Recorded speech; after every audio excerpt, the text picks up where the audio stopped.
Good morning बच्चों, कैसे हैं आप लोग। Very good morning Vineet.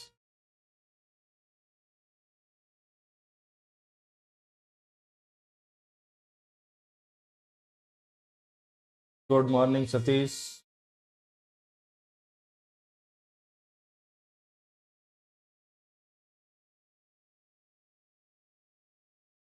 Very good morning. चलिए तो जल्दी से बताइएगा एक बार कि आवाज वगैरह सब क्लियर है या कहीं पर कुछ भी आपको समस्या उत्पन्न हो रही है तो आप बिल्कुल बता सकते हैं। बाकी लास्ट क्लास में हम जो बात कर रहे थे कंप्रेसर की हम लोग बात कर रहे थे। बोलो भाई एक बार, सब कुछ ठीक है या कहीं पर कोई आपको कठिनाई आ रही है तो आप बिल्कुल बता सकते हैं।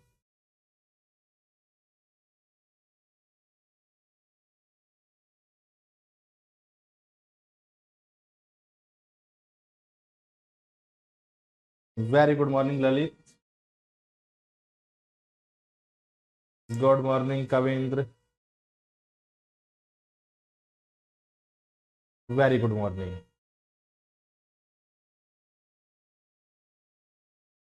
चलिए तो आज हम लोग ऐसा करेंगे कि पहले कुछ थ्योरी का पार्ट कवर करते हैं। जो लास्ट क्लास में हम लोग जहां पर मैंने छोड़ा था वहां से पहले हम थ्योरी का पार्ट कवर करेंगे और इसके बाद फिर कुछ क्वेश्चंस की हम लोग प्रैक्टिस यहाँ पर करेंगे, ठीक है। तो एक बार देख लेते हैं जल्दी से। तो पिछली क्लास में बच्चे ये सारी कहानी आपकी कंप्लीट हो चुकी है।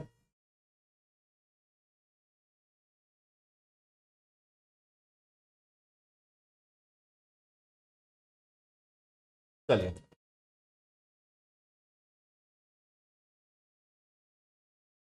ठीक है श्याम, वेरी गुड। तो बच्चे लास्ट क्लास में मैंने जो छोड़ा था टॉपिक आपका ये था क्लियरेंस फैक्टर, ठीक है। अगर इसे हिंदी में लिखने की हम बात करेंगे तो सिंपल इसी तरह से लिख देंगे, जैसे मैं लिखता हूं यहां पर क्लियरेंस क्लियरेंस फैक्टर। एग्जामिनर भी इसे कभी कभी सीधा इस तरह से लिख देता है। ये होगा क्या, इसे डिनोट करेंगे कैपिटल सी से। होता क्या है, ये एक रेशियो होगा आपका clearance volume to the piston displacement volume, ठीक है।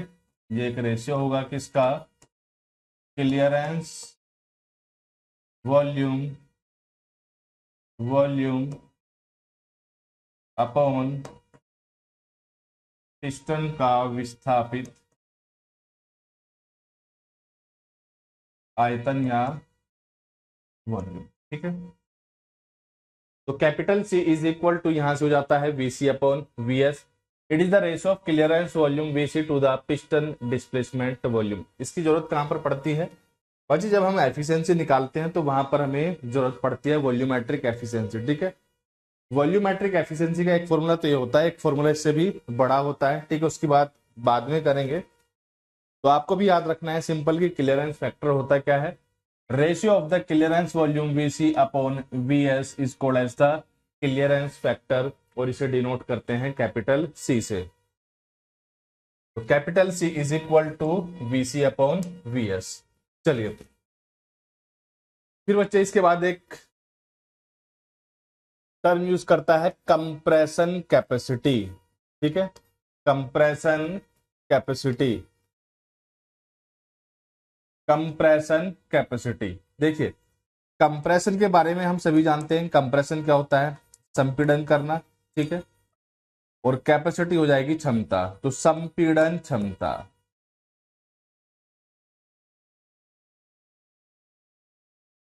तो ये टर्म हमें बता रहा है कि जो कंप्रेसर है ये कितना कंप्रेशन कर सकता है, उसकी कंप्रेशन कैपेसिटी कितनी होगी। तो बच्चों जितना उसके अंदर चार्ज आएगा, जितना उसके अंदर रेफ्रिजरेंट आएगा वो उतना ही तो कंप्रेशन कर पाएगा। अगर मैं आपसे पूछूं, ठीक है, जैसे आप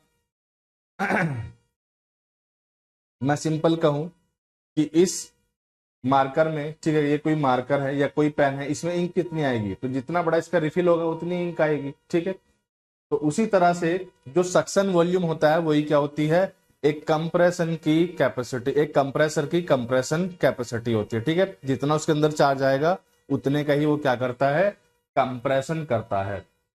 तो कंप्रेशन कैपेसिटी होती क्या है, it is the volume of the actual amount of refrigerant passing through the compressor in a unit time, it is equal to the suction volume. ठीक है, कंप्रेशन कैपेसिटी क्या होती है, यह सक्शन वॉल्यूम के बराबर होती है। ठीक है, सिंपल हम यहां पर लिख सकते हैं, यह यह सक्शन वॉल्यूम के सक्शन वॉल्यूम के सक्शन वॉल्यूम के बराबर होती है, यह सक्शन वॉल्यूम के बराबर होती है। तो ये होती है बच्चे कंप्रेशन कैपेसिटी। जितना उसके अंदर रेफ्रिजरेंट आएगा उसी क्या कर देगा, कंप्रेस कर देगा, और इसी हम बोलेंगे compression capacity. It is the volume of actual amount of refrigerant passing through the compressor in a unit time.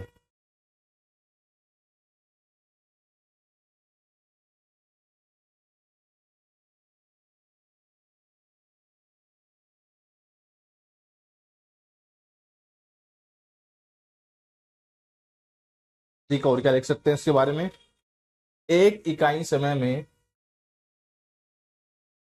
एक इकाई समय में एक इकाई समय में संपीड़क से पास होने वाली पास होने वाली प्रशीतक की वास्तविक मात्रा।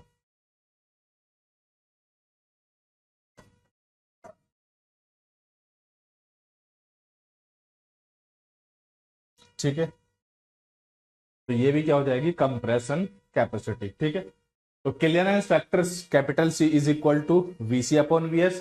कंप्रेशन कैपेसिटी क्या होती है, जो उसके अंदर रेफ्रिजरेंट आएगा कंप्रेसर से कंप्रेस करके बाहर निकाल देगा, ये होती है उसकी कैपेसिटी।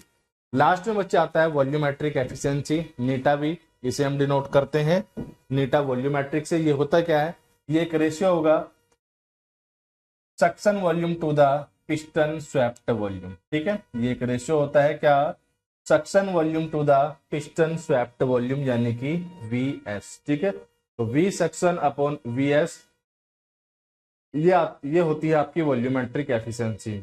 और अगर एक अच्छे कंप्रेसर की हम बात करते हैं, तो एक अच्छे कंप्रेसर के लिए ये आपकी 70 से 80% तक हो सकती है।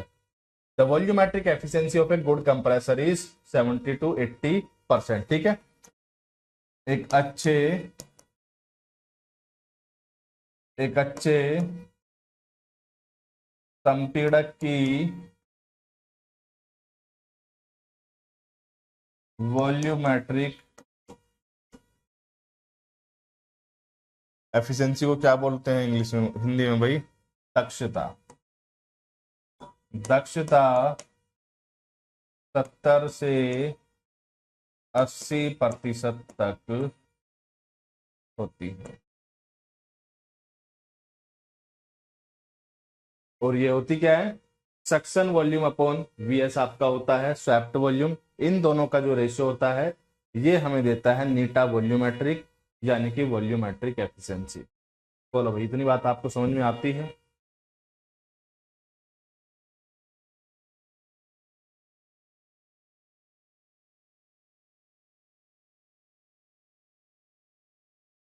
ठीक है, क्लियरेंस फैक्टर कैपिटल सी से डिनोट करते हैं। होता क्या है, रेशियो होता है clearance volume to the swept volume. Compression capacity होती क्या है, जितना कंप्रेसर के अंदर सक्शन के टाइम पर रेफ्रिजरेंट आएगा, कंप्रेसर उसे कंप्रेस करेगा और बाहर निकाल देगा, ये होती है कंप्रेसर की कंप्रेशन कैपेसिटी। वॉल्यूमेट्रिक एफिशिएंसी नीटा वॉल्यूमेट्रिक क्या होती है, ये एक रेशियो होगा suction volume to the swept volume. और ये कितना आता है निकलकर, ये आपका 70 to 80% आता है एक अच्छे कंप्रेसर के लिए निकलकर। ठीक है, चलिए इसके बाद बच्चे हम बात करेंगे पिस्टन जो होता है। ठीक है, ध्यान से सुनिएगा। इसके बाद एक बहुत छोटा सा पॉइंट आपको समझना है, और ये आपका होगा पिस्टन रिंग्स के बारे में।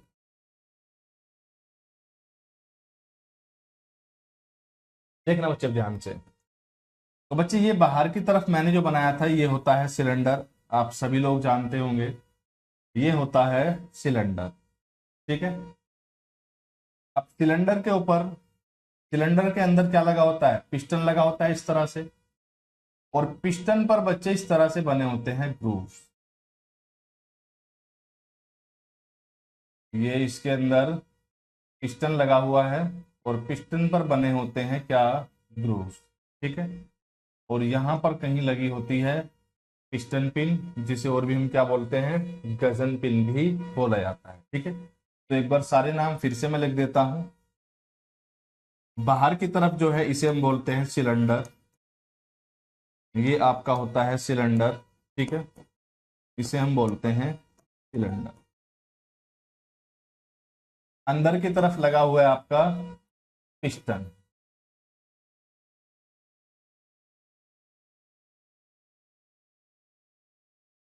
अगर इस पिन की हम बात करेंगे तो इसे हम क्या बोलते हैं, इसे बोला जाता है पिस्टन पिन, पिस्टन पिन या गजन पिन भी इसी को बोला जाता है। इसे हम क्या बोलते हैं, इसे ही हम बोलते हैं पिस्टन पिन या गजन पिन भी जो बोला जाता है, वो इसी को ही बोला जाता है, ठीक है। चलिए अब बच्चे पिस्टन पर जो ग्रूव्स कटे हुए होते हैं इनमें लगी होती है पिस्टन रिंग, इस तरह से एक पिस्टन रिंग लगी होती है ऊपर की तरफ, ठीक है। पिस्टन पर जो ग्रूव्स बने होते हैं इन ग्रूव्स में क्या लगी होती है, इन ग्रूव्स में लगी होती है पिस्टन रिंग्स। एक रिंग मैंने बनाई है ऊपर की तरफ लगी हुई है, ठीक है, और एक रिंग होती है नीचे वाले ग्रूव में, वो आपकी होती है कुछ इस तरह से। इस तरह से पिस्टन आपका जो होगा, इस पिस्टन पर लगी होती हैं दो रिंग, जिन्हें हम बोलते हैं पिस्टन रिंग्स, ठीक है। ऊपर वाली जो रिंग होती है बच्चे, इसे हम बोलते हैं कंप्रेशन रिंग, कंप्रेशन रिंग, इसे हम बोलते हैं कंप्रेशन रिंग। हिंदी में कभी कभी एग्जामिनर इसे कुछ इस तरह से ही लिख देगा, कंप्रेशन रिंग, या कंप्रेशन आप जानते ही हो, संपीड़न, और ये क्या हो गई, रिंग, ठीक है, रिंग नहीं रिंग।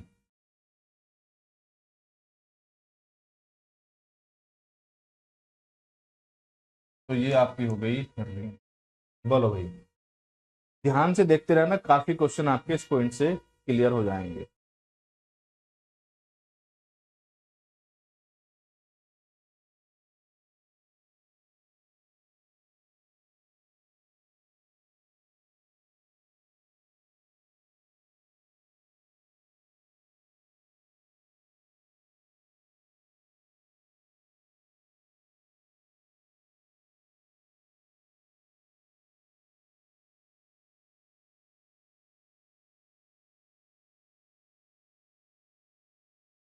बोलो भाई, इतनी बात आपको समझ में आती है,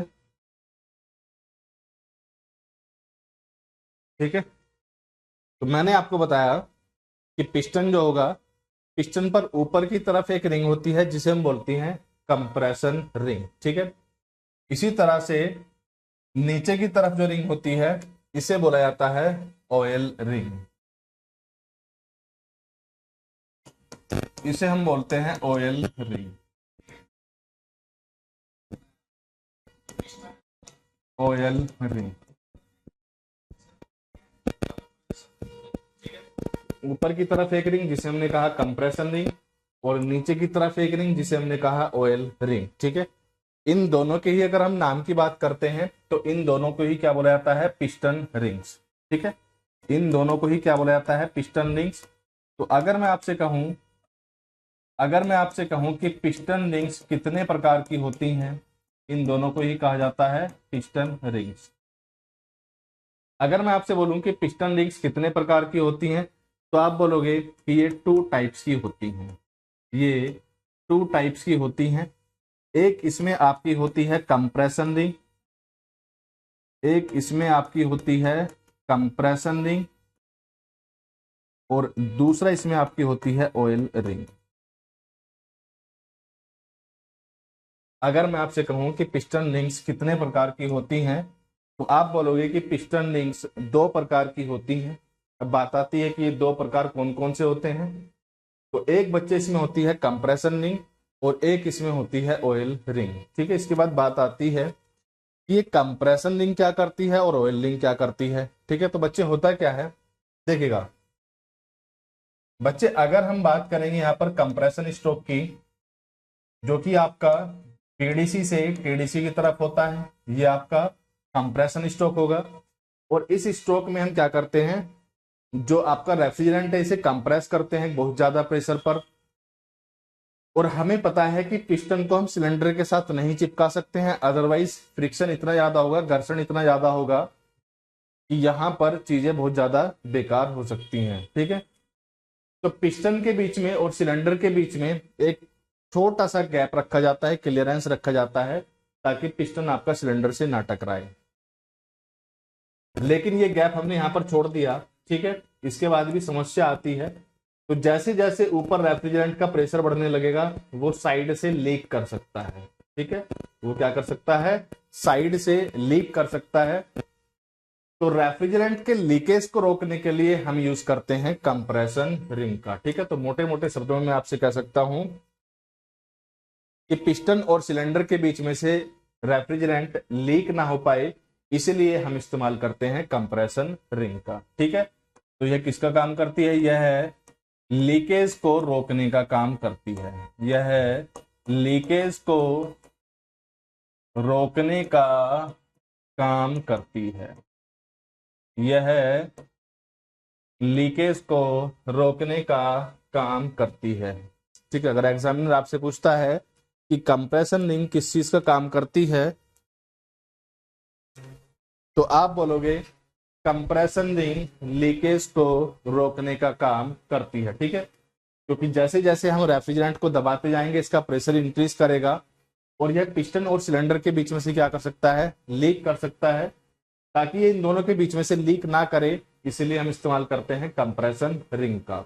चलिए, फिर बच्चे बात आती है कि ऑयल रिंग क्या करती है। तो इसका नाम ही क्या है, ऑयल रिंग। ठीक है, तो ये क्या करती है, यह ल्यूब्रिकेटिंग ऑयल की, यह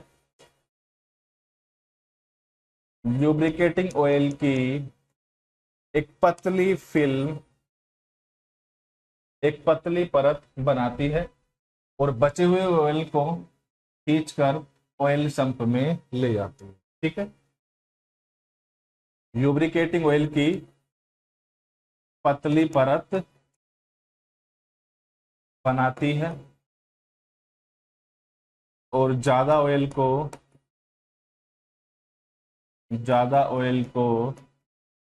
ऑयल संप में ले जाती है।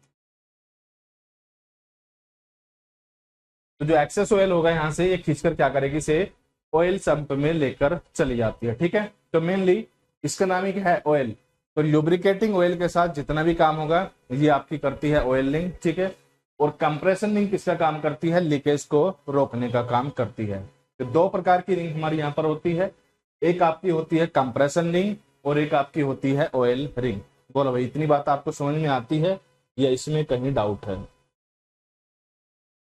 तो पिस्टन पर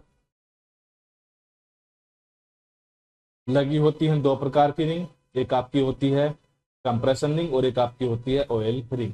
चलिए, फिर इसके बाद बात आती है कि ये रिंग्स दिखती किस प्रकार की हैं। तो इस फिगर में आपको क्लियरली सब कुछ दिखाया गया है कि ये रिंग्स किस प्रकार की दिखती हैं। तो ध्यान से देखो बच्चों, इसमें सामने से एक होल बना हुआ है और इसी पर ही क्या लगता है, इस पर आपका लगता है पिस्टन पिन, इस पर लगती है पिस्टन पिन या गजन पिन। इसी पर ही हम लगाते हैं पिस्टन पिन या गजन पिन। अब इस पर 2 ग्रुप्स आपको दिख रहे होंगे। तो ये जो पूरी सॉलिड है, ठीक है, ये वाली जो रिंग आपको दिख रही है, ये होती है कंप्रेशन रिंग। ये होती है कंप्रेशन रिंग और ये कैसी है, ये सॉलिड है, सारी की सारी कैसी है, सॉलिड है। ठीक है, लेकिन ये जो रिंग आपको दिख रही है, ये वाली जो रिंग आपको दिख रही है ये आपकी होती है ऑयल रिंग, ऑयल रिंग, ठीक है। और ये कैसी है, होलो एंड सॉलिड।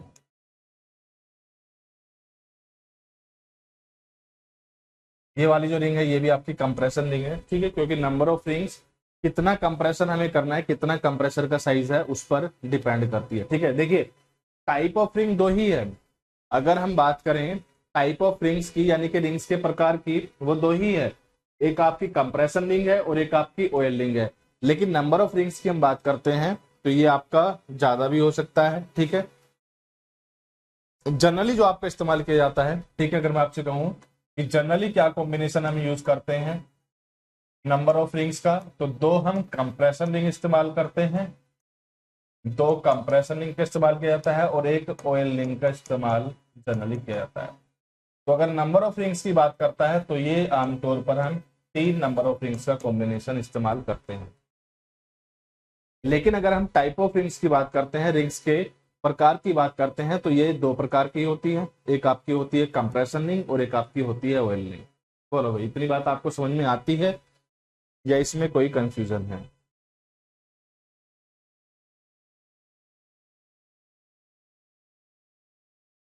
इतनी बात आपको समझ में आती है या इसमें आपका कोई डाउट है?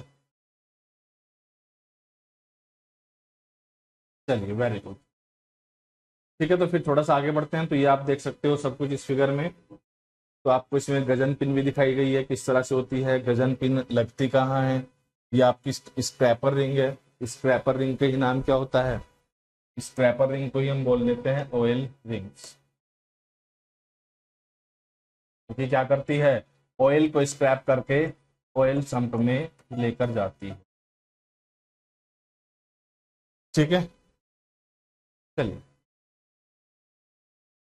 फिर इसके बाद बच्चे बात आती है मटेरियल ऑफ रेसिप्रोकेटिंग कंप्रेसर, ठीक है।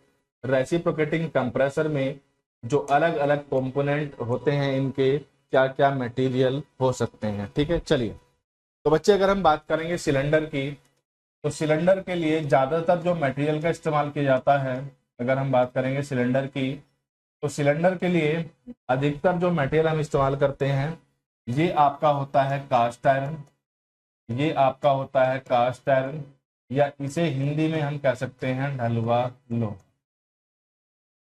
अगर हम बात करते हैं सिलेंडर की, तो सिलेंडर के लिए अधिकतर जो मटेरियल का इस्तेमाल किया जाता है ये आपका होता है कास्ट आयरन, और कास्ट आयरन को ही हिंदी में क्या कहा जाता है, ढलवा लोहा। तो कास्ट आयरन या ढलवा लोहा ये एक ही नाम है, ठीक है, दो अलग नाम नहीं है। चलिए इसके बाद अगर बच्चे पिस्टन की हम बात करें, तो पिस्टन जो बनाए जाते हैं, ठीक है, पिस्टन जो बनाए जाते हैं ये आपके ज्यादातर जो बनाए जाते हैं ये भी कास्ट आयरन के बने होते हैं, ये भी कास्ट आयरन के बने होते हैं, ठीक है। या नहीं यूज करेंगे इसमें,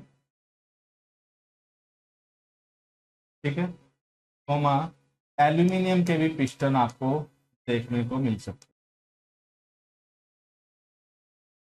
और कास्ट आयरन को मैं बता ही चुका हूं इसे क्या कहते हैं, ढलवा लोहा कहते हैं। चलिए पिस्टन रिंग्स की आप बात करोगे तो ये आपकी बनी होती हैं कास्ट आयरन। अच्छा मटेरियल में जो मॉडिफिकेशन है बहुत ज्यादा है, ठीक है। तो ये जो मैंने आंसर उठाए हैं ये आपके क्वेश्चन के अकॉर्डिंग और आपकी जो बुक में गिवन है इसके अकॉर्डिंग उठाए हैं, लेकिन अब इतना ज्यादा एक्सपेरिमेंट हो चुका है चीजों पर, ठीक है। नए नए मटेरियल के कॉम्बिनेशन आ गए जिसे हम एलोय कहते हैं, ठीक है। तो डिफरेंट डिफरेंट एलोइज का हम इस्तेमाल करते हैं, लेकिन आपके क्वेश्चन जो आपके पेपर में जो क्वेश्चन पूछे गए हैं, ठीक है, वहां पर ऐसी कोई बात नहीं की गई है। तो वो कॉम्बिनेशन मैंने आपको नहीं कराए हैं क्योंकि मुझे नहीं लगता कि उनकी कोई जरूरत होगी, ठीक है। लेकिन अगर आप देखोगे जैसे आपके सब्जेक्ट होता है, ठीक है, इंटरनल कंबशन इंजन, तो वहां पर नए नए क्वेश्चन पूछता है, ठीक है। तो जो डेटा होगा उसकी भी नए की जरूरत पड़ती है। आपके जो क्वेश्चन पूछे गए हैं बहुत बेसिक पूछे गए हैं मटेरियल को लेकर, और उनके जो आंसर हैं वो इन सभी से आपके आंसर आसानी से हो सकते हैं, ठीक है। तो ये मोर देन सफिशिएंट होगा। लेकिन अगर किसी बच्चे के पास क्वेश्चन है, ठीक है, कोई अभी ऐसा लेटेस्ट एग्जाम हुआ हो जहां पर अलग प्रकार के क्वेश्चन पूछे गए हों तो आप मुझे बिल्कुल बताइएगा, ठीक है, तब हम उस पर थोड़ा सा काम और कर लेंगे। अदरवाइज अभी तक जो इन्फॉर्मेशन मैं आपको दे रहा हूँ आपकी जो बुक में है उसके लिए मोर देन सफिशिएंट है। चलिए, तो सिलेंडर की अगर हम बात करें तो ये आपके कास्ट आयरन के बने होते हैं। अगर पिस्टन की हम बात करेंगे तो कास्ट आयरन और एल्यूमिनियम दोनों से हम बनाते हैं, पिस्टन रिंग्स कास्ट आयरन से, ठीक है। क्रैंक शाफ्ट की अगर हम बात करेंगे तो ये आपकी फोर्ज्ड एलॉय स्टील से होती है, ठीक है, या ग्रे कास्ट आयरन से बनाई जाती है। अगर आप क्रैंक शाफ्ट की बात करोगे, अगर आप क्रैंक शाफ्ट की बात करते हो तो ये आपकी फोर्ज्ड एलॉय स्टील से, फोर्ज एलॉय स्टील से या ग्रे कास्ट आयरन से बनाए जाते हैं, या ग्रे कास्ट आयरन से बनाई जाती है, ठीक है। इसी तरह से अगर आप कनेक्टिंग रोड की बात करते हो, अगर आप कनेक्टिंग रोड की बात करते हो, कनेक्टिंग, अगर आप कनेक्टिंग रोड की बात करते हो तो कनेक्टिंग रोड आपकी जो बनी होती है ये आपकी high carbon steel, high carbon steel से बनी होती है, हाई कार्बन स्टील से बनी होती है। और बनाने का जो मेथड होता है ये क्या होता है, फोर्जिंग, फोर्जिंग।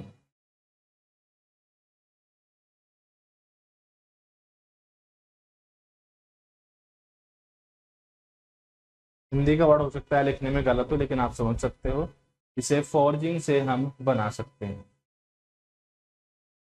तो ये सभी मेन मेन मटेरियल्स हैं जो आपको एग्जाम के लिए याद रखने हैं, ठीक है। सिलेंडर के लिए कास्ट आयरन, पिस्टन की अगर हम बात करेंगे तो कास्ट आयरन और एल्यूमिनियम आपका हो सकता है। पिस्टन रिंग्स की अगर आप बात करोगे तो कास्ट आयरन, अगर क्रैंक शाफ्ट की आप बात करोगे तो फोर्ज्ड एलॉय स्टील और ग्रे कास्ट आयरन से क्रैंक शाफ्ट बनाई जाती हैं। और कनेक्टिंग रोड की अगर आप बात करोगे तो हाई कार्बन स्टील इनके लिए मटेरियल होगा और फोर्जिंग विधि से ये बनाई जाती है, ठीक है। ये क्या होगा, इसका मटेरियल होगा, ये इसका मटेरियल होगा, और बनाने की जो विधि होगी ये इसकी फोर्जिंग होगी। बनाने की विधि जो होगी ये होगी फोर्जिंग, बनाने की विधि जो होगी ये होगी फोर्जिंग। बोलो भाई, इतनी बात आपको समझ में आती है या इसमें कहीं कोई डाउट है? बनाने की जो विधि होगी इसके लिए ये होगी फोर्जिंग। बोलो भाई, इतनी बात आपको समझ में आती है या इसमें कहीं डाउट है?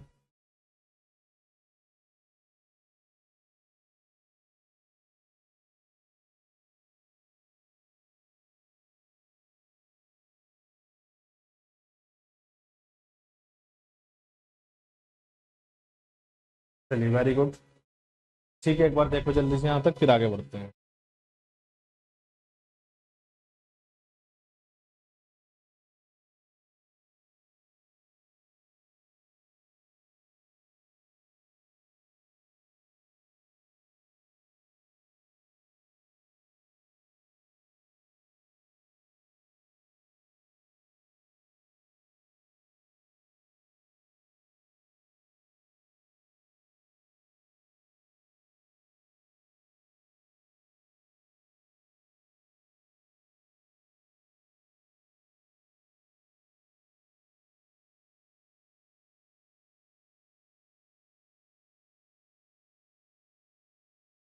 बनाने की विधि क्या होगी, फोर्जिंग।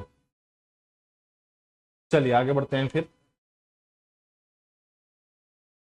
बच्चे बात आती है कंप्रेसर के लिए जो स्नेहक हम प्रोवाइड करते हैं ये किस तरह से प्रोवाइड करते हैं, ठीक है। ल्यूब्रिकेशन ऑफ कंप्रेसर्स, ठीक है। संपीड़क का, संपीड़क का, संपीड़क का स्नेहन, संपीड़क का स्नेहन, ठीक है। तो बच्चे जो कंप्रेसर आपके कम स्पीड पर चलते हैं तो हम लिख सकते हैं कम स्पीड,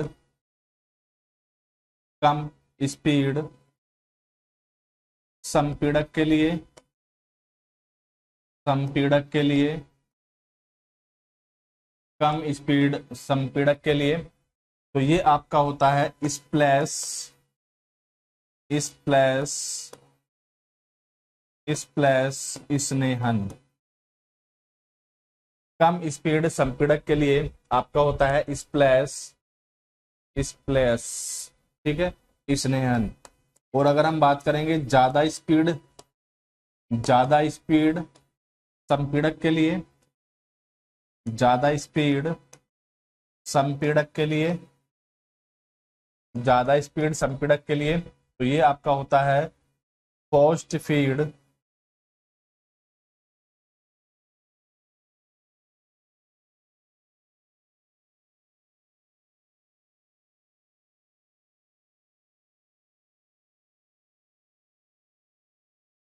फोर्स्ड फीड स्नेहन। हिंदी के वर्ड हो सकते हैं थोड़े बहुत गलत हो, ठीक है।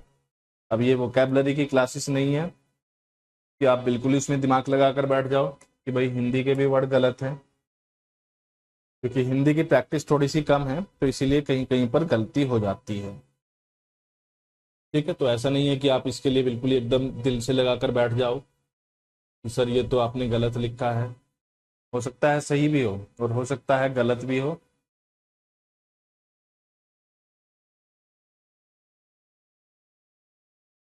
क्यों भाई? तो बच्चे दो तरह का स्नेहन आपका कंप्रेसर के लिए किया जाता है। अगर स्पीड कम होती है तो कम स्पीड संपीड़क के लिए हम स्प्लैश स्नेहन की बात करते हैं, और अगर स्पीड ज्यादा होती है तो इसके लिए हम फोर्स्ड फीड स्नेहन की बात करते हैं। तो ये दोनों चीजें आपकी डायग्राम से क्लियर हो जाएगी कि स्प्लैश सिस्टम और आपका जो फोर्स फीड सिस्टम होता है, इन दोनों में डिफरेंस क्या होगा। ज्यादा डिफरेंस देखने की जरूरत नहीं है, क्योंकि इससे ज्यादा डेप्थ में क्वेश्चन एग्जामिनर ना पूछेगा और ना ही आपका आने वाला है, ठीक है। चलिए, तो बच्चे अगर स्प्लैश सिस्टम आपको देखना है तो स्प्लैश सिस्टम में क्या होता है थोड़ा सा ये समझ लेते हैं। नीचे की तरफ होता है आपका ऑयल सम्प, ये नीचे आपको जो दिख रहा है नीचे की तरफ होता है इसमें ऑयल संप, और ऑयल संप में भरा होता है आपका स्नेहक जिसे हम कहते हैं लुब्रिकेंट। नीचे की तरफ आपका ऑयल संप होता है और इस ऑयल संप में भरा होता है स्नेहक जिसे हम कहते हैं इंग्लिश में लुब्रिकेंट, ठीक है। इंग्लिश में इसे कहा जाता है लुब्रिकेंट। चलिए, तो नीचे की तरफ आपका होता है ऑयल संप जिसमें भरा होता है लुब्रिकेंट। अब कनेक्टिंग रोड जो होती है ना नीचे की तरफ से, ठीक है, ये आपकी क्या है, ये बच्चे आपकी कनेक्टिंग रोड है। ये जो आपको दिख रही होगी ये क्या है, इसे ही हम बोलते हैं कनेक्टिंग रोड। और ये नीचे से कुछ इस शेप की होती है, तो बार बार ये जाएगी इस ऑयल संप में डिप होगी और यहाँ पर क्या करेगी, स्प्लैशिंग यानी कि छींटे मारना, ठीक है। स्प्लैश होता है छींटे मारना, ठीक है। तो हर एक पार्ट पर जैसे आपने ऐसे समझो कि चम्मच है, चम्मच लेकर गए पानी में डुबोया और इस तरह से छींटे मार रहे हो, ठीक है। तो ये स्प्लैशिंग का काम करती है, छींटे टाइप मारती है, तो इसी वजह से इसे हम कहते हैं स्प्लैश सिस्टम लुब्रिकेशन, ठीक है। स्प्लैश का जो हिंदी वर्ड होता है एक बार मैं देख लेता हूं फिर से, वैसे तो शायद इसी तरह से कुछ होता है स्प्लैशिंग करना। तो छिड़क, छपछप, बौछार, ये सारे वर्ड हैं स्प्लैश के लिए। छिड़क, छपछप, बौछार, ठीक है। तो कहने का मतलब क्या है कि कनेक्टिंग रोड जाएगी नीचे की तरह, ये इस तरह से होगा, ठीक है। ये ऑयल संप में डिप करेगी और बाकी के जो पार्ट्स है इस पर क्या है, इसका छिड़काव करती रहेगी, ठीक है। चलिए, तो ये तो हो गया आपका ऑयल संप और आपका splash system. Force feed system, ठीक है। फोर्स का मतलब होता है बच्चे बल, बल लगाकर फीड करना, ठीक है। तो ये कैसे कर सकते हैं हम, पंप का इस्तेमाल करके। तो ऐसा सिस्टम जिसमें ऑयल पंप का इस्तेमाल किया जाता है, ऐसा सिस्टम जिसमें ऑयल पंप का इस्तेमाल किया जाता है, इसे हम बोलते हैं फोर्स फीड सिस्टम, ठीक है। याद रखिएगा, ऐसा सिस्टम जिसमें ऑयल पंप का इस्तेमाल किया जाता है इसे हम बोलते हैं फोर्स फीड सिस्टम। तो आपके कंप्रेसर के लिए लुब्रिकेंट प्रोवाइड करने के बेसिकली दो तरह के सिस्टम हमारे पास हैं।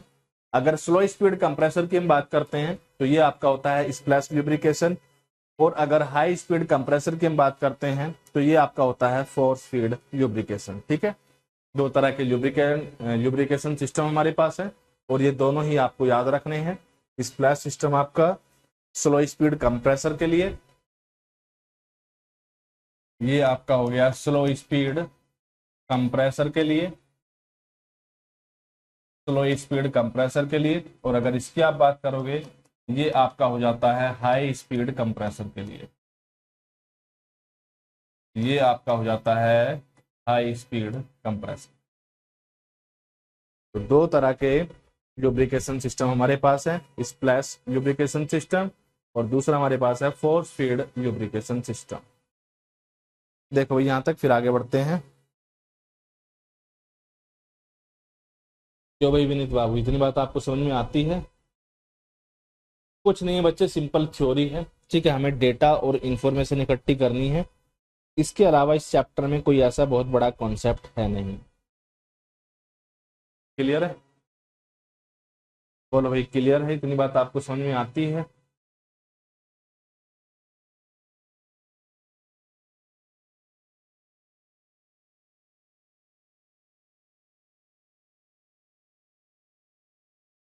चलिए फिर आगे बढ़ते हैं थोड़ा सा।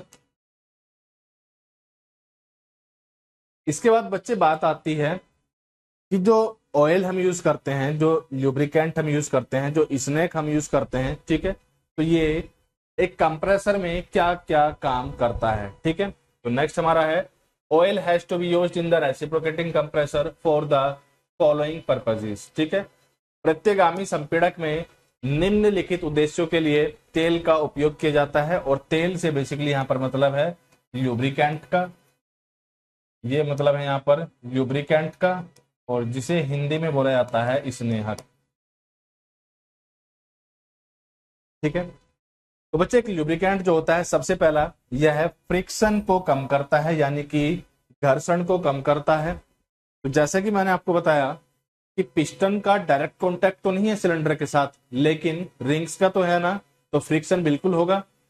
तो ये फ्रिक्शन को कम करने का जो काम करता है, ये करता है ल्यूब्रिकेंट, ठीक है। तो सबसे पहला पॉइंट आपको याद रखना है, ये क्या करता है, it reduces the friction between moving parts, ठीक है। यह है चलते भागों के बीच, यह है लिख सकते हैं गतिमान, यह है गतिमान, गतिमान भागों के बीच, शक्तिमान नहीं भाई, गतिमान, यह है गतिमान भागों के बीच घर्षण को कम करता है। It reduces the friction between the moving parts, ठीक है। ये क्या करता है, यह है गतिमान भागों के बीच फ्रिक्शन को कम करता है, यानी कि पिस्टन और पिस्टन के ऊपर लगी हुई है पिस्टन रिंग्स, तो ये लगातार सिलेंडर के साथ कांटेक्ट में होंगी, ठीक है। तो यहां पर फ्रिक्शन ज्यादा होगा, और इस फ्रिक्शन को जो कम करने का काम करेगा, ये आपका लुब्रिकेटिंग ऑयल बिल्कुल कम करता है, ठीक है। चलिए, साथ ही साथ बच्चे क्या काम करता है, यह टेम्परेचर को भी कम करता है, क्योंकि यह सिलेंडर के साथ कांटेक्ट में होगा, ठीक है, हीट को गेन करेगा और नीचे ऑयल सब में, और जब बाकी पार्ट्स पर इसका छिड़काव होता है तो वहां इस हीट को फैला देता है, तो यह तापमान को भी कम करने का काम करता है, ठीक है। यह घर्षण के कारण विकसित तापमान को कम करता है। आप सिंपल ऐसे समझ सकते हो कि आप बिल्कुल, ठीक है। देखिए, मान लीजिए ये हमारा कोई कंपोनेंट है और आपने इस पर क्या डाला, आपने इस पर तेल डाला, इसका टेम्परेचर ज्यादा था, तो इस हीट को ये ऑयल गेन करेगा, और ये जब नीचे टपक टपक कर जाएगा तो इस हीट को भी अपने साथ लेकर चला जाता है, ठीक है। तो it reduces temperature develop due to friction, यह घर्षण के कारण विकसित तापमान को भी कम करता है, ठीक है।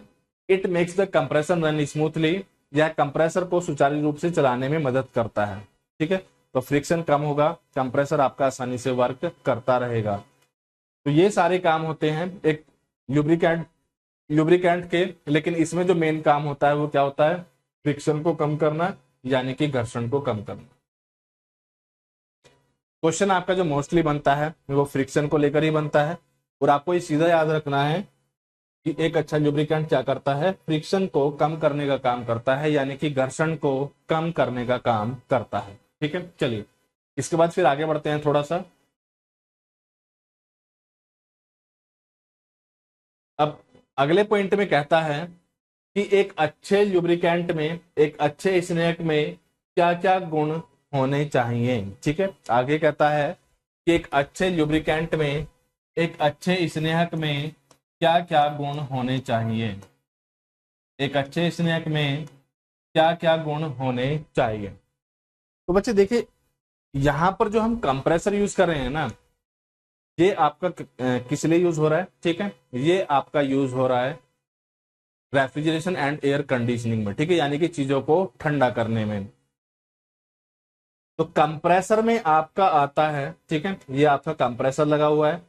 इस कंप्रेसर में हम जो कंप्रेशन करते हैं वो प्रशीतक का करते हैं, यानी कि रेफ्रिजरेंट का करते हैं।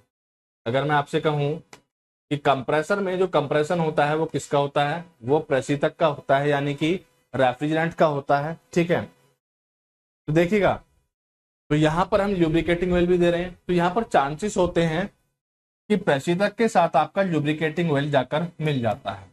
यहाँ पर ये पूरे चांसेस होते हैं कि इस प्रशीतक के साथ आपका जो स्नेहक है ये मिल जाता है, ठीक है, क्योंकि यहाँ पर हमने प्रोवाइड कराया ल्यूब्रिकेंट। ये ल्यूब्रिकेंट क्या करेगा? प्रशीतक के साथ जाकर मिल जाएगा, ठीक है। तो मैंने कहा कि ये आपका हो गया प्रशीतक और इसके साथ जाकर मिल गया क्या? ल्यूब्रिकेंट, ठीक है। चलिए, तो बच्चे हमें पता है कि कंप्रेसर के बाद आपका लगा होता है कंडेंसर, कंडेंसर के बाद आपकी लगी होती है एक्सपेंशन डिवाइस, ठीक है, और फिर आपका क्या होता है? इवेपोरेटर होता है, ठीक है। और हम ये भी जानते हैं कि इस पूरी साइकिल में बहुत कम टेम्परेचर भी जाता है, ठीक है। ये पूरी साइकिल जो होती है इसमें रेफ्रिजरेंट का जो तापमान होता है ये बहुत कम होता है, ठीक है, ये बहुत कम होगा। तो आपका जो ल्यूब्रिकेंट है उसका जो फ्रीजिंग पॉइंट है वो इतना ना हो कि वो फ्रीज कर जाए इस साइकिल के दौरान ही, ठीक है। जब आपका ल्यूब्रिकेंट भी रेफ्रिजरेंट के साथ लगातार चलेगा इस साइकिल में, तो ऐसा ना हो कि एक पॉइंट पर जाकर वो क्या कर जाए? फ्रीज कर जाए, यानी कि जम जाए, ठीक है। तो ल्यूब्रिकेंट हमारा ऐसा होना चाहिए जिसका फ्रीजिंग पॉइंट बहुत कम हो, यानी कि इसका हिमांक बिंदु कम होना चाहिए। तो ये चीज आपको याद रखनी है, it should have low freezing point, ठीक है। तो रेफ्रिजरेंट हमारा ऐसा होना चाहिए जिसका हिमांक बिंदु जो हो, जिसका हिमांक बिंदु जो हो ये कम होना चाहिए, ठीक है।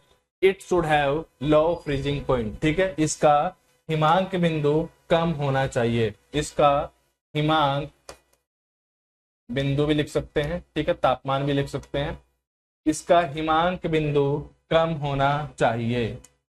It should have low freezing point, इसका हिमांक बिंदु कम होना चाहिए।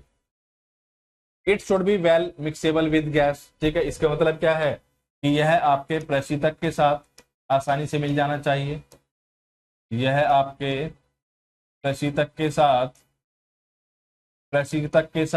आसानी से मिल जाना चाहिए। यह गैस के साथ अच्छी तरह से मिश्रित होना चाहिए, ठीक है।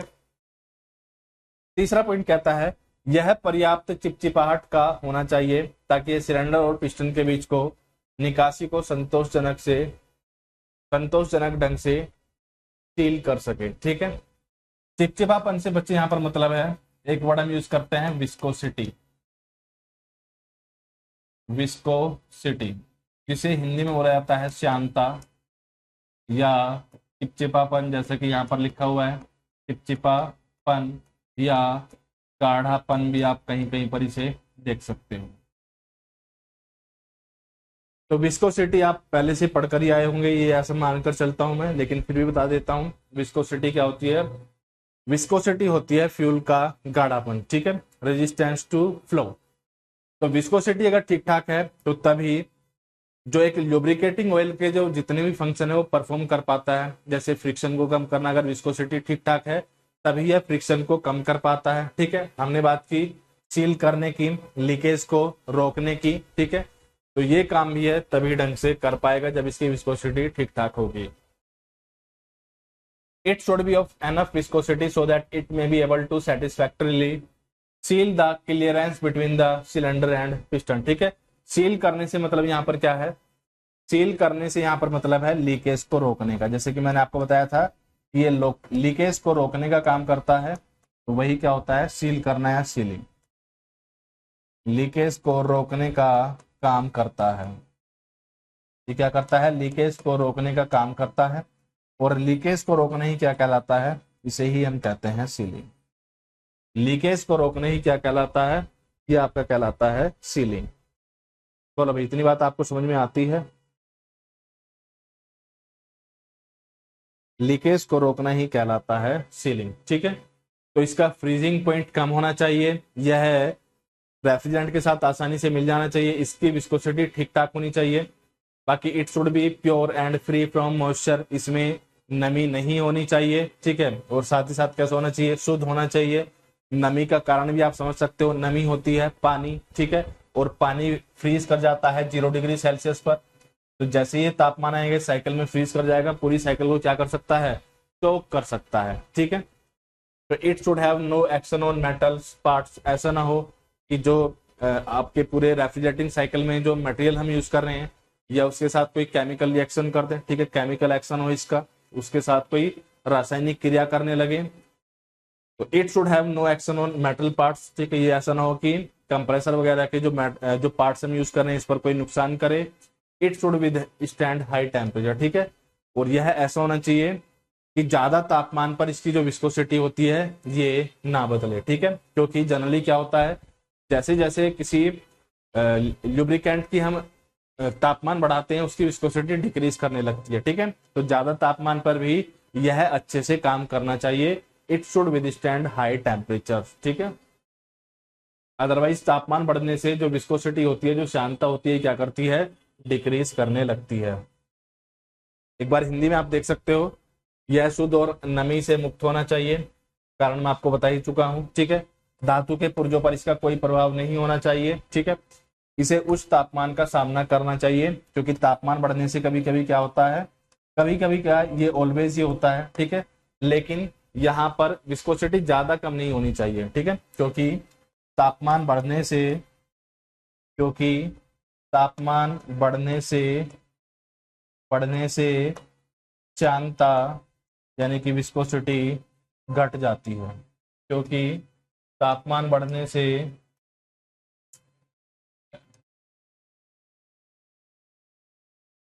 श्यानता घट जाती है।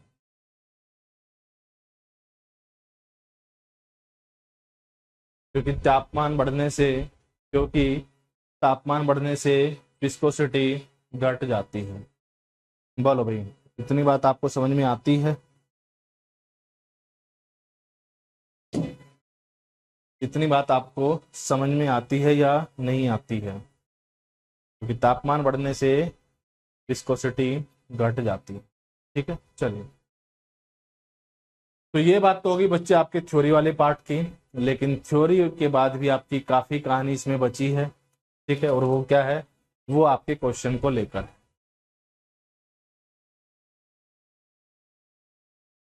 थ्योरी पढ़ते रहोगे पढ़ते रहोगे पढ़ते रहोगे, और थ्योरी पढ़ पढ़ कर हो जाओगे आप लोग दीवाने।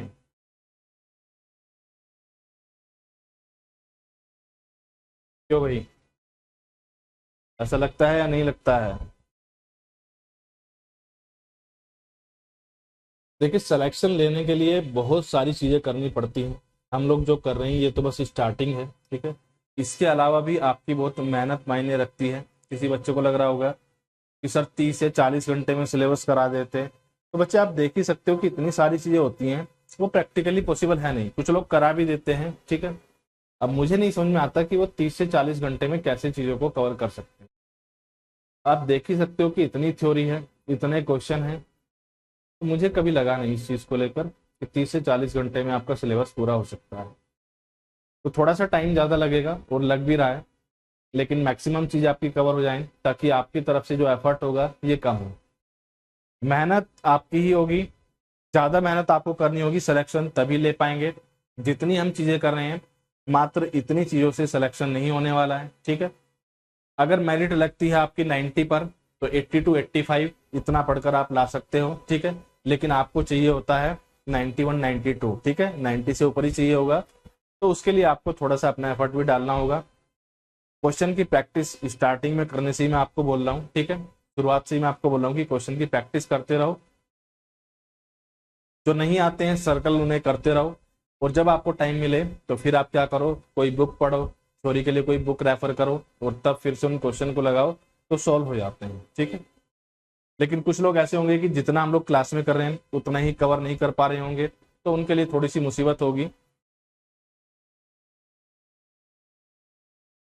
चलिए ठीक है, तो आगे बच्चे हमें क्या करना है, आप सभी लोग जानते हो कि आज हम करने वाले हैं कुछ क्वेश्चंस की प्रैक्टिस। चलिए तो करते हैं आज शुरुआत क्वेश्चन नंबर 1 के साथ।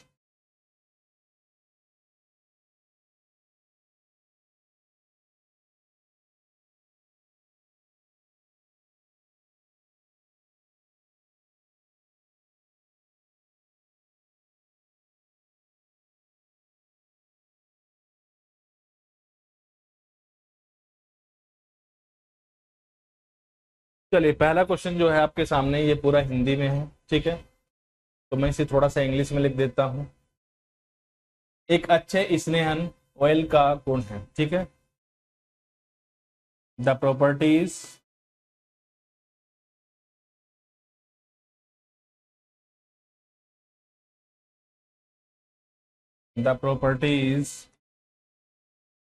Of a good lubricating oil is,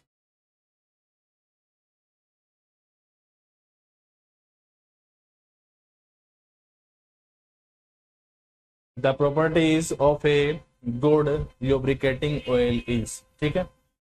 option A कहता है विस्कोसिटी, विस्कोसिटी। बी कहता है रासायनिक स्थायित्व, यानी कि ये केमिकल स्टेबल करना चाहता है, कि यह केमिकल स्टेबल होना चाहिए, कह सकते हैं केमिकली स्टेबल, ठीक है। तो सी कहता है लो एसिडिटी, और डी कहता है ओल। अम्ल आपके होते हैं एसिड, अम्लीयता कह रहा है तो ये होगा एसिडिटी।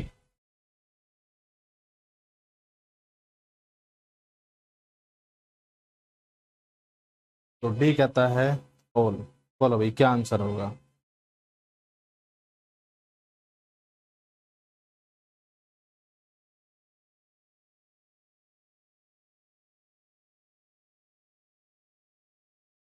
ठीक है, एसिडिक, एसिडिटी कह सकते हैं, या आपका एसिडिक वर्ड यूज कर सकता है, ठीक है। एसिडिक क्या होता है, अम्लीय।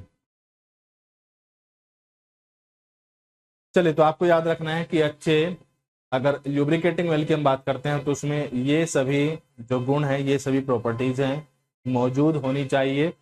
तो इस क्वेश्चन के लिए हमारा जो आंसर है ये डी पार्ट बिल्कुल सही हो जाता है, ठीक है।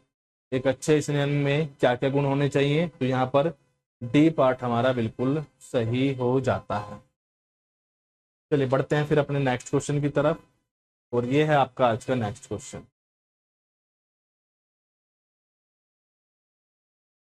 और एक या दो क्लास और लगाऊंगा, दो क्लास आपकी और लगेंगी, कंप्रेसर आपका फिनिश हो जाएगा, ठीक है।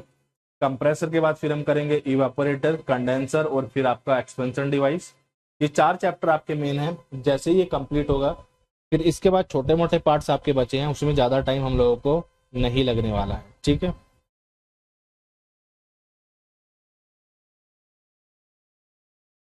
चलिए नेक्स्ट देखिएगा, कंप्रेसर के स्नैक तेल में एक महत्वपूर्ण गुण होता है, स्नैक तेल का महत्वपूर्ण गुण क्या होता है, ठीक है। तो 4 ऑप्शन आपके पास गिवन है। ये कहता है यहाँ पर कि कंप्रेसर जो होगा, इसमें जो लुब्रिकेटिंग ऑयल जो होता है, ठीक है, इसमें मेन प्रॉपर्टी क्या होती है, ठीक है। एक कंप्रेसर में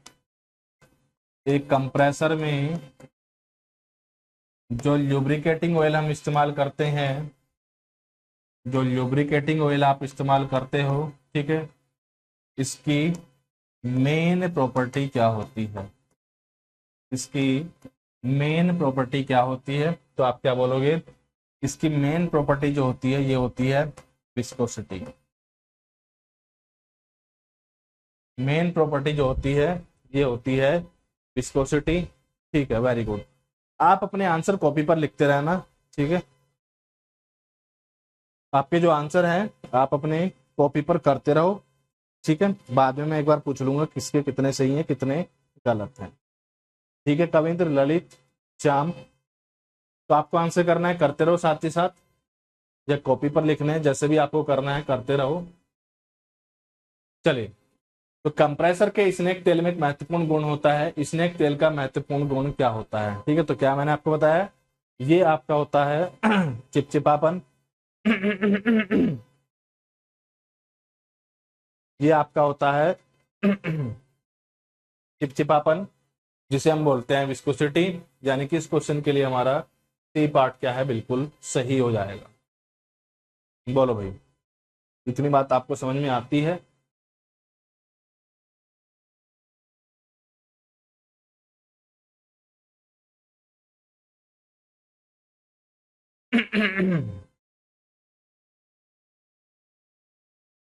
चलिए फिर आगे बढ़ते हैं, नेक्स्ट क्वेश्चन देखिएगा। निम्न आरेख में स्नेन की कौन सी विधि दर्शाई गई है, ठीक है। तो आपसे यहां पर पूछा गया है मेथड ऑफ ल्यूब्रिकेशन सिस्टम, ठीक है। ये कौन सा ल्यूब्रिकेशन सिस्टम है, आपसे ल्यूब्रिकेशन सिस्टम का नाम पूछा गया है, ठीक है। और हम सभी लोग जानते हैं कौन सा है, स्प्लैश ल्यूब्रिकेशन। हम सभी लोग जानते हैं ये कौन सा ल्यूब्रिकेशन है, ये आपका है स्प्लैश ल्यूब्रिकेशन, यानी कि इस क्वेश्चन के लिए हमारा ए पार्ट हो जाता है बिल्कुल सही, ठीक है। हम सभी लोग जानते हैं कि ये हमारा स्प्लैश ल्यूब्रिकेशन है। और जब हम स्लो स्पीड कंप्रेसर की बात करते हैं, जब हम लोग स्लो स्पीड कंप्रेसर की बात करते हैं, जब हम लोग स्लो स्पीड कंप्रेसर की बात करते हैं, तो उसके लिए हम इस्तेमाल करते हैं स्प्लैश ल्यूब्रिकेशन का। तो ये है आपका स्प्लैश ल्यूब्रिकेशन, और इसका इस्तेमाल हम करते हैं स्लो स्पीड कंप्रेसर के लिए। इसका इस्तेमाल किया जाता है स्लो स्पीड कंप्रेसर के लिए, ठीक है। तो इस क्वेश्चन के लिए हमारा हो जाता है ए पार्ट बिल्कुल सही। नेक्स्ट क्वेश्चन देखिएगा, कंप्रेसर में घर्षण को कौन बचाता है, ठीक है। यानी कि कंप्रेसर में जो फ्रिक्शन को कम करता है, ये आपका कौन करता है, ठीक है। एक कंप्रेसर में एक कंप्रेसर में एक कंप्रेसर में फ्रिक्शन को जो कम करता है, ये काम किसका होता है? तो सब लोग जानते हैं ये काम होता है ल्यूब्रिकेटिंग ऑयल का। ये काम होता है ल्यूब्रिकेटिंग ऑयल का, ठीक है। तो एक कंप्रेसर में फ्रिक्शन को यानी कि घर्षण को कम करने का जो काम करता है, ये काम किसका होता है? तो ये काम होता है ल्यूब्रिकेटिंग ऑयल का। यहाँ पर डी पार्ट हमारा बिल्कुल सही हो जाता है। कंप्रेसर में फ्रिक्शन को जो कम करने का काम होता है, ये होता है लुब्रिकेटिंग ऑयल का। डी पार्ट यहां पर हमारा बिल्कुल सही हो जाता है।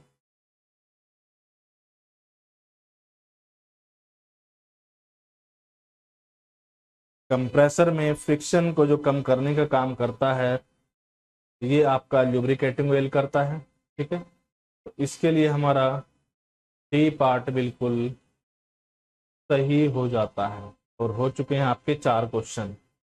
पांचवा क्वेश्चन देखिएगा, कंप्रेसर में तेल कहाँ भरा होता है, ठीक है। तेल से यहाँ पर मतलब है लुब्रिकेटिंग ऑयल की बात हो रही है।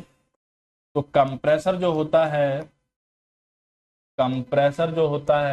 कंप्रेसर में ल्यूब्रिकेटिंग ऑयल जो भरा होता है, ये आपका ऑयल संप में भरा होता है, ठीक है। एक कंप्रेसर में ल्यूब्रिकेटिंग ऑयल कहाँ भरा हुआ होता है? तो एक कंप्रेसर में ल्यूब्रिकेटिंग ऑयल आपका ऑयल संप में भरा होता है, ठीक है। तो इस क्वेश्चन के लिए बी पार्ट हमारा बिल्कुल सही हो जाता है। एक कंप्रेसर में लुब्रिकेटिंग ऑयल कहाँ भरा होता है? तो ये आपका भरा होता है ऑयल संप में। बोलो भाई, इतनी बात आपको समझ में आती है?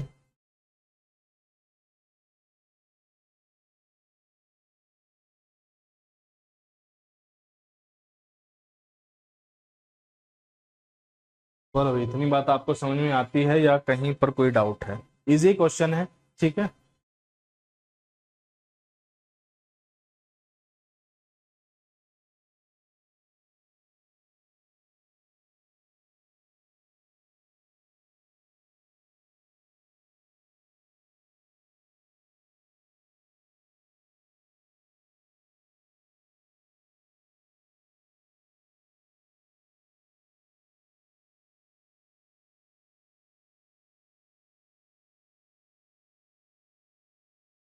Very good. चलिए आगे बढ़ते हैं फिर। किसी कंप्रेसर की कंप्रेशन क्षमता तथा पिस्टन विस्थापन आयतन का अनुपात कहलाता है। चलिए अच्छा क्वेश्चन है। The ratio of compression capacity to the piston displacement volume, इसे हम क्या कहते हैं?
बोलो भाई, क्या आंसर होगा?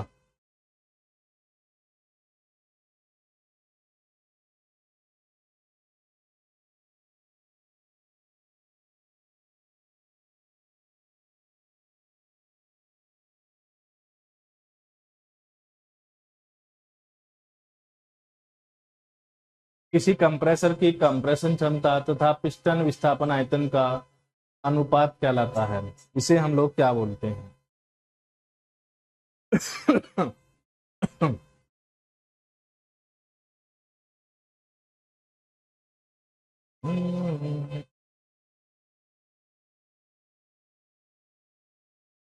बस एक आसान से क्वेश्चन में ही झूम गए।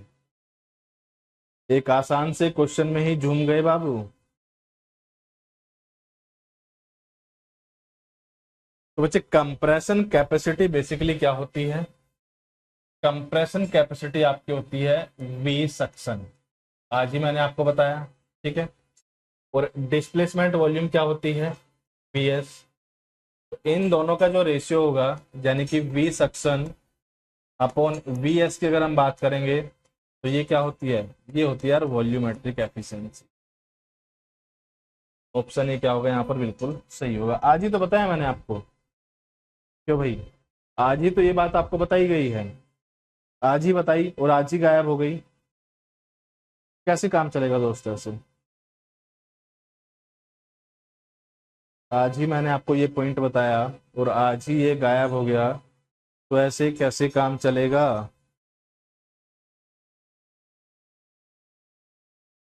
ऐसे कैसे काम चलेगा दोस्त? चलिए ठीक है। बस यार ये क्वेश्चन कर लेते हैं फिर छोड़ते हैं, ठीक है।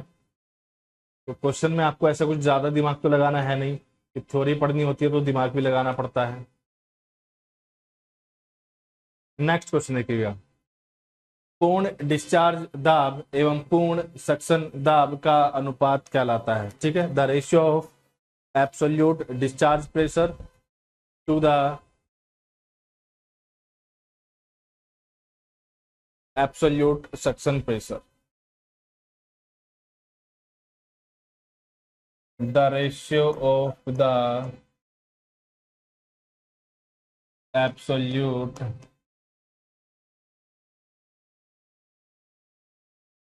Discharge pressure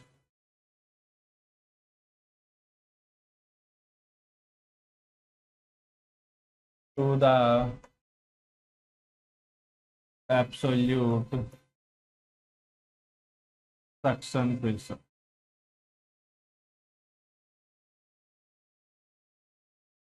compression ratio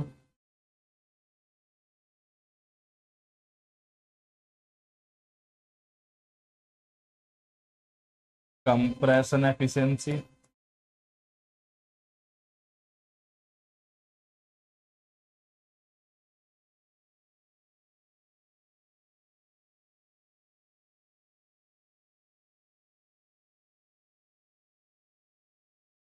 compressor capacity.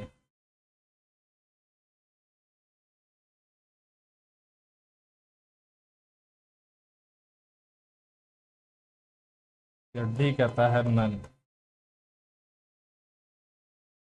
बोलो अभी क्या आंसर होगा।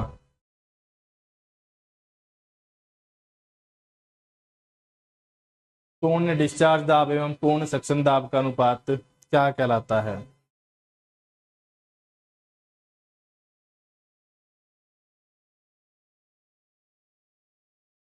भाई बड़ा जल्दी बोलते हो यार तुम लोग, ऐसे कैसे काम चलेगा मित्र। इतना जल्दी अगर भूल जाओगे। मैंने आपको कंप्रेसर रेशो पढ़ाया था या नहीं पढ़ाया था। पहली या दूसरी ही क्लास में मैंने आपको ये पॉइंट बताया था और आप इतना जल्दी भूल सकते हो। ये तो बड़ी ही विचित्र बात है।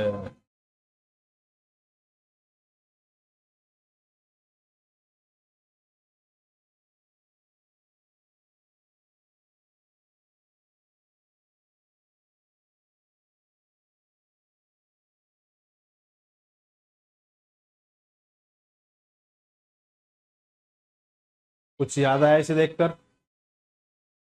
बोलो अभी कुछ याद आया इसे देखकर। Absolute discharge pressure to the absolute suction pressure क्या होता है। Compression ratio. तो ऐसा करने की क्वेश्चन ऐसे कराने का कोई फायदा होगा नहीं। आज की क्लास को रखते हैं इतना ही। और नेक्स्ट क्लास में जब आना ना तो ये सारी थ्योरी पहले कवर करके आना। ठीक है। ऐसे कोई फायदा नहीं होगा, मैं क्वेश्चन कराता रहूंगा और आप बैठकर मुंह देखते रहोगे, तो इस चीज से कोई फायदा होने वाला है नहीं जो मुझे लगता है। तो ऐसा करो कि जो अभी तक थ्योरी पढ़ी है ना एक बार इसे रिवाइज कर लेना और नेक्स्ट क्लास में जब मिलेंगे ठीक है तो फिर कुछ क्वेश्चन करेंगे और कुछ थ्योरी कवर करेंगे। चलिए तो आज के लिए इतना ही रख लेते हैं फिर। ठीक है बच्चे, आज के लिए फिर इतना ही रखते हैं। मिलते हैं फिर अगली क्लास में।